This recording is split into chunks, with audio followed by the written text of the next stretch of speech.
Minister, I want to use my 30 seconds to recognise the passing of the late Ambassador Jim Kelly, who acted on behalf of this state and our people in an exemplary manner during a career which straddled both sides of the Atlantic, both in the EU and the UN, providing him with a unique perspective and acting as a role model, not just for our own missions, but many other missions as well. And I want to extend my condolences to his wife Anne, to his daughters Orla and Ciara, and to you, Minister, and Jim's colleagues in the Department of Foreign Affairs. Oireachtas go raibh ann. Thank you. Yeah. Thanks for that Deputy. He was an incredibly popular person within the department. Can I just answer your question in relation to undocumented Irish? So, addressing the difficult situation of undocumented Irish immigrants in the US and working to secure legal pathways for Irish people seeking to live and work in the US continues to be a key priority for government, as it has been for many years. The need to address the challenge of establishing migration pathways, especially for the undocumented Irish, is of critical importance and has been raised by senior members of the government at every opportunity. The issue was raised during our high-level political engagements over St. Patrick's Day across the US, not least at the bilateral exchange between the Taoiseach and President Biden on the 17th of March, and I suspect by my colleague as well here sitting next to me. Irish political representatives will continue to build and maintain close relationships with key members of the US Congress and high-level political contacts across the spectrum in the US, as we seek opportunities to deepen and strengthen our bilateral relations with President Biden's administration. I'm pleased to see that immigration issues, including possible pathways to citizenship for the undocumented, are a priority for President Biden, as demonstrated by his proposed US Citizenship Act of 2021. The government is actively supporting the efforts being made by his administration, as well as efforts being made by the US Congress on a bipartisan basis in pursuit of a comprehensive immigration reform, which still remains a very divisive issue politically in the US, as you know. Our embassy in Washington meets regularly with members of the House of Representatives and of the Senate across the political spectrum in the US. We're actively engaged with the administration and Congress in finding innovative solutions and migration pathways to address the challenges faced by the undocumented. In addition to seeking more options for the undocumented, the government has continued its active support for a new E3 visa scheme that would facilitate legal immigration pathways to potentially thousands of Irish each year. The bipartisan reintroduction of the E3 visa bill in Washington last week that had previously been voted down by a small number in the Senate in 2018 and 2020 was a welcome development. Minister, it's estimated that every parish in Ireland has an average 20 undocumented Irish citizens in the US, and in reality it's far more in every parish along the western seaboard and in the west of Ireland. But we have a unique opportunity with President Biden and his cabinet, which has more members from the west of Ireland than actually the Irish cabinet, and we need to use these connections now. Many Irish citizens have made the United States their home.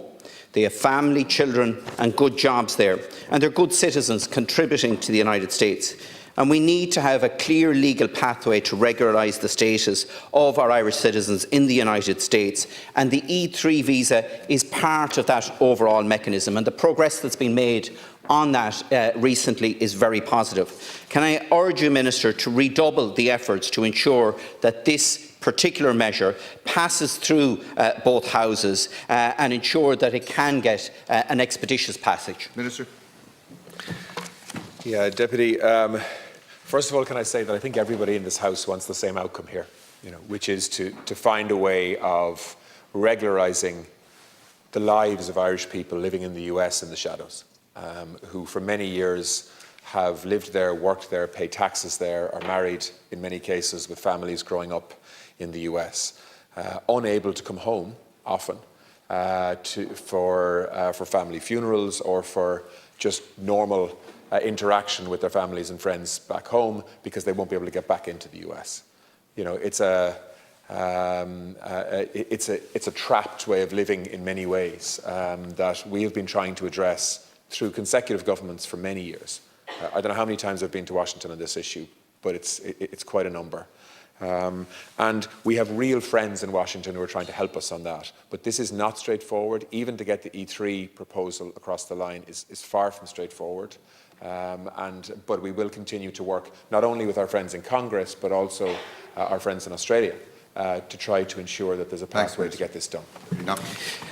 Minister, and you're correct. Look, it's not just about focusing on the executive branch of government in the United States. The Congress and the Senate are very important in relation to that. Now, the last Taoiseach, Leo Varadkar, appointed Deputy John Deasy as a special envoy to the US Congress to work on the issue of the undocumented. He worked very closely with you, Minister. He worked very closely with the Department of Foreign Affairs here in Dublin and our mission in Washington to prioritise the passage of the E3 visa bill. I'm asking you, Minister, should we look at appointing a special envoy specifically for this role again that would engage on Capitol Hill with both the Senate and with Congress to help progress this piece of legislation? It will require a very coordinated, a very strategic approach in relation to it, and would it be better to have a politician on the ground liaising on that?